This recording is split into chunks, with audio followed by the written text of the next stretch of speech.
तो वही कुछ दिन पहले आ, किसी भाई साहब ने कोई प्रॉब्लम पूछी। ये शादीशुदा अम, परिवार में मतलब जो प्रॉब्लम्स आती हैं उससे रिलेटेड। और तो एक और भाई ने ये कमेंट जब ऑन थे तब की बात है। तो किसी और ने बोला कि इनसे आप क्या पूछ रहे हो, ये तो तटस्थ हो गए और ये तो अकेले रहते हैं, इनको क्या पता क्या-क्या प्रॉब्लम्स होती हैं, ये कैसे सलाह दे सकते हैं। तो भई तो आपका मानना ये है कि उसी अनुभव से कोई जब गुज़रा हो, तभी सलाह दे सकता है? कोई मुझे पूछे अल्ज़ाइमर्स डिज़ीज़ की कोई आपके हिसाब से कोई दवा है? तो मैं ये बोलूँ मुझे तो भई नहीं हुआ कभी, मैं कुछ नहीं बोल सकता। या बाइपोलर जी मेरे को नहीं हुआ, ओसीडी मेरी प्रॉब्लम नहीं है। तो मेरी प्रॉब्लम तो कई सारी हैं ही नहीं, या नहीं रही तो मैं तब तो कुछ सलाह दे ही नहीं सकता। तो आप व्यक्तिगत रूप से किस-किस अनुभव से गुज़रे, वो एक बात। लेकिन आप दूसरे की प्रॉब्लम को कितनी गहराई से समझ सकते हो, वो दूसरी बात है। समझते कैसे हैं हम? आपकी कोई प्रॉब्लम है जो कि मेरी नहीं रही कभी, मान लीजिए इस लाइफ़ टाइम में, लेकिन मेरी सलाह वैलिड है। सलाह मतलब बहुत ज़्यादा इफ़ेक्टिव रहती है, ऐसा आपने महसूस किया। वो सलाह कहाँ से आई और वो क्यों लागू हो गई? तो भई बात ये है कि एक तो है हमारा ऑर्डिनरी सेल्फ, ये जिससे हम हिसाब-किताब लगा के बोलते हैं, और ये बहुत लिमिटेड है। इसमें तो इसी लाइफ़ टाइम की मेमोरीज़ हैं। अगर आप उसके भरोसे रहोगे, कुछ-कुछ लोग होते हैं जो बहुत ज़्यादा वैज्ञानिक अप्रोच वाले होते हैं, तो बहुत ज़्यादा एनालाइज़ करते हैं, ये करते हैं, वो करते हैं।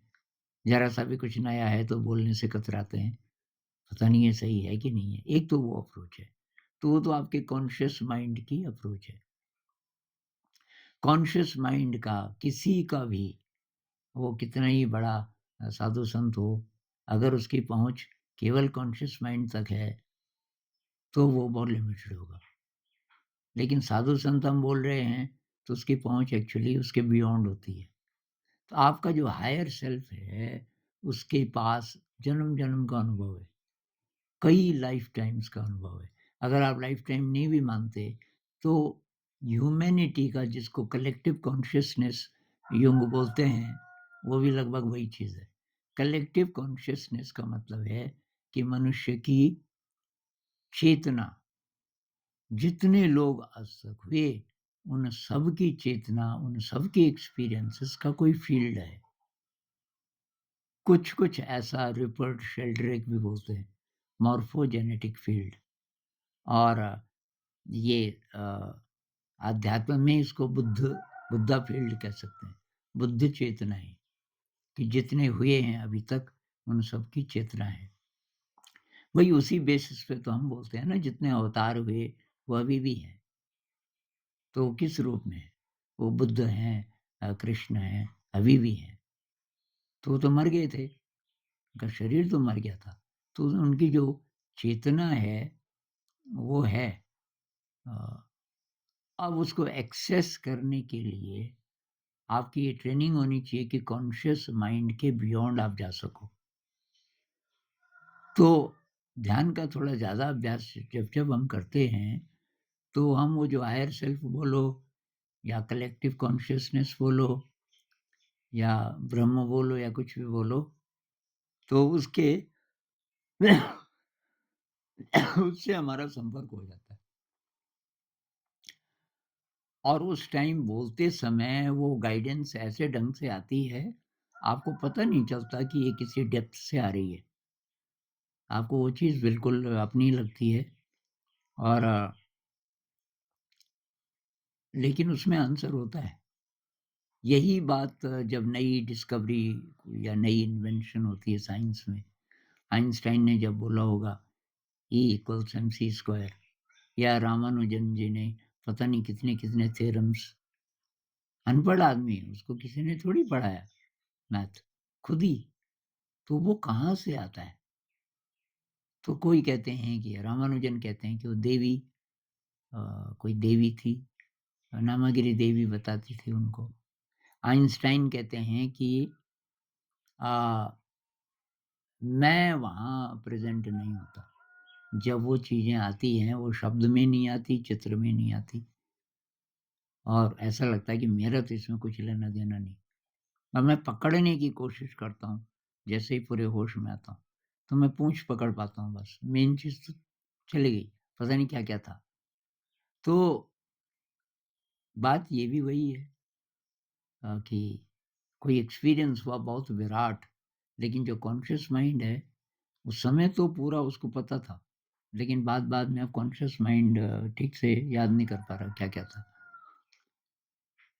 तो भाई ऐसा नहीं है, कोई भी प्रॉब्लम है, हम एक-दूसरे के साथ शेयर कर सकते हैं, चाहे उसको कभी हुआ या नहीं हुआ। अब ये जो अनुभव है ना कि किसी भाई साहब ने बोला कि पत्नी का स्वभाव बहुत खराब है, छोड़ दो इसको और मैंने उनको सलाह दी, वो ध्यान वाले थे। मैंने कहा पहले तो शक्ति बढ़ाओ अपनी, अब छोड़ ही देना तो अंतिम है और उनका शायद बच्चा भी था। तो मैंने कहा आप अपनी शक्ति बढ़ाओ ध्यान से, रिएक्ट मत करो।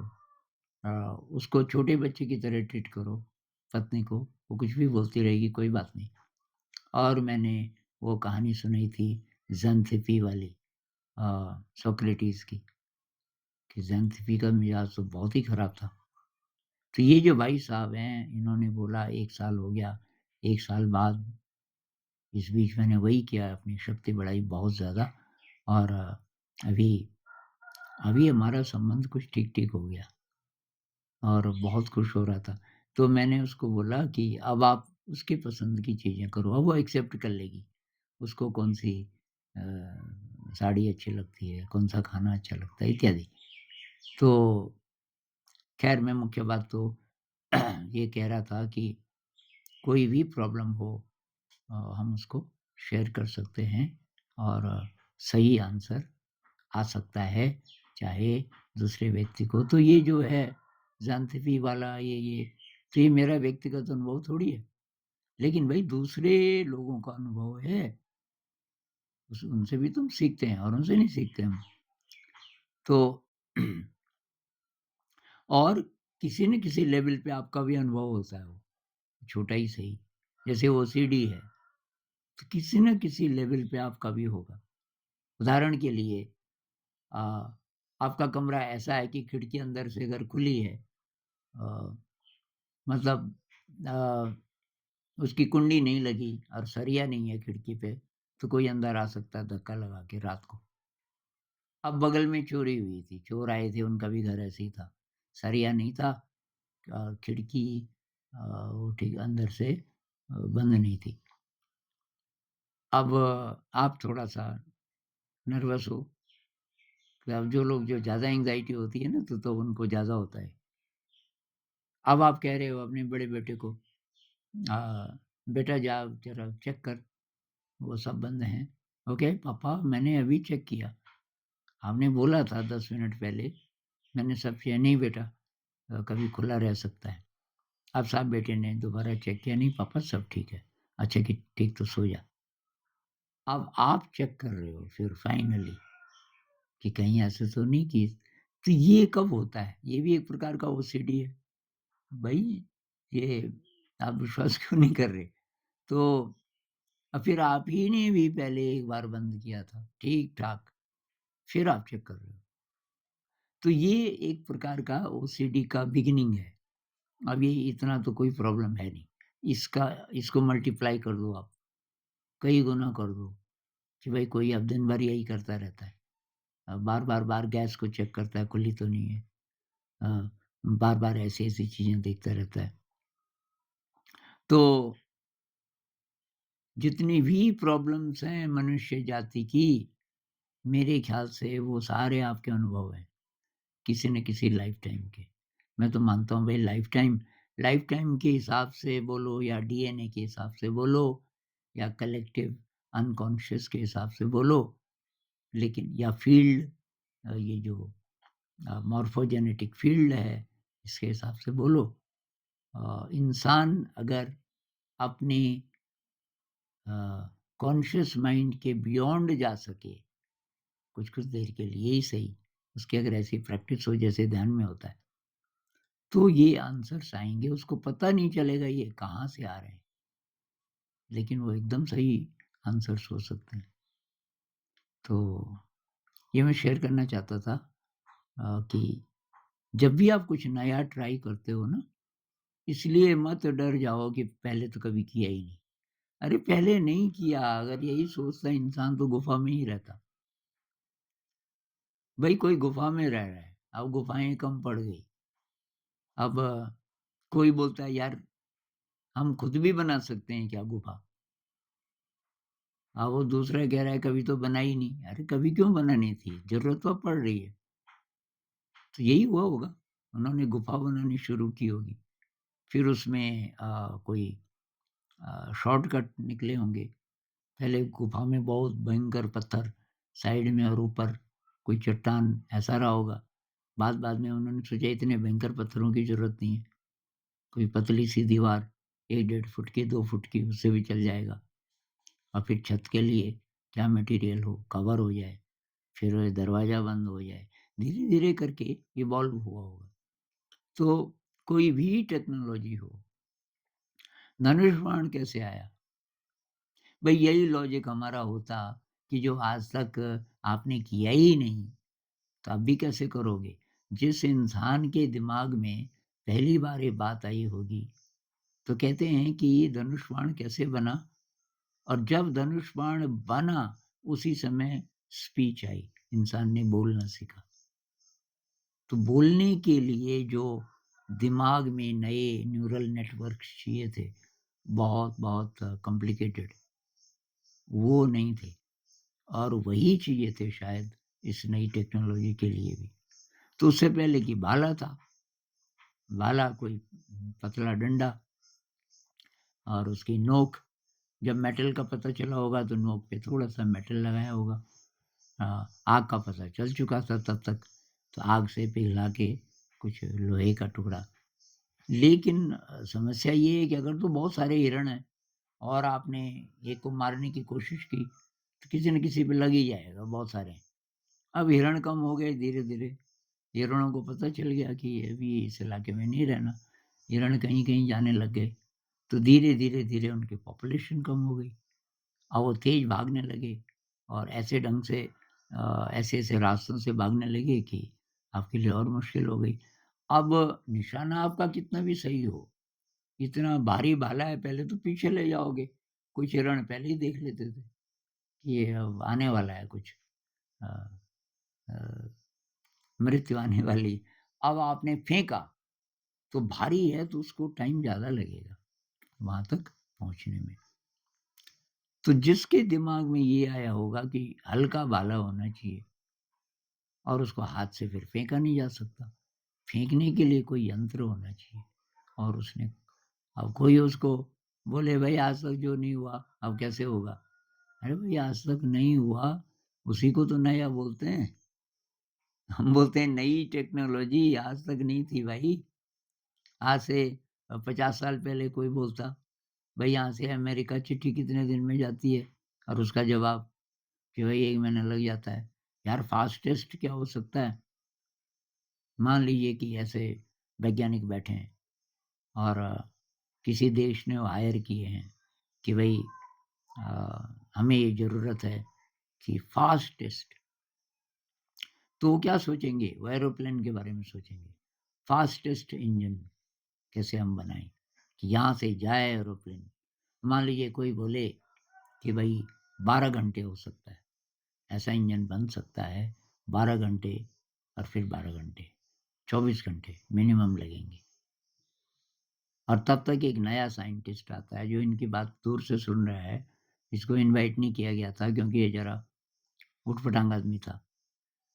ये कहता है सेकंड्स में, सेकंड्स में यहाँ से वहाँ मैसेज और उसका जवाब आ सकता है। सब हँसते हैं, तो पागल है। कहता है पागल तो आप मुझे बोलते ही हो, लेकिन ऐसा हो सकता है। फिर वो बताता है इंटरनेट के बारे में कि ऐसा, ऐसा, ऐसा हो सकता है। सब हँसते हैं, ऐसा तो आज तक नहीं हुआ और उसने कहा आज तक नहीं हुआ, हवाई जहाज भी कहाँ कब कब आया?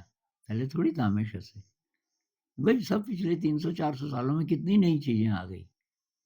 ट्रेन नहीं थी पहले, किसके दिमाग में आया होगा कि लोहे का रास्ता बनाओ इसके लिए, लोहे की रेल बिछाओ, लोहे के पहिए बनाओ, कमाल की बात है। और फिर ये अपना हवाई जहाज़ तो और भी ज़्यादा। और फिर ये जो फ़ोन आया, ये मोबाइल वाला फ़ोन, कमाल की चीज़। और अब जो स्मार्टफ़ोन आया, इंटरनेट है, मतलब अब मैं अपनी लाइफ़ टाइम में देख रहा हूँ पिछले 30-40 सालों में कितनी प्रगति हो गई। तो ये कौन लोग हैं जो कि पीछे नहीं देखते पास्ट में कि क्या-क्या हुआ। 2 तरीके से आप कुछ नया कर सकते हो। एक तो पास्ट की ही चीज़ को थोड़ा मॉडिफ़ाई कर सकते हो आप। मतलब आपने पहले परोंठे बनाए हुए हैं, आलू के बनाए हैं, अब आप गोभी का भी बना सकते हो, बाकी प्रोसेस वही का वही है। लेकिन आपने ब्रेड कभी नहीं बनाया। कोई कहता है आटा फूलता है, उसमें यीस्ट डालते हैं, और वो आपने कभी नहीं किया।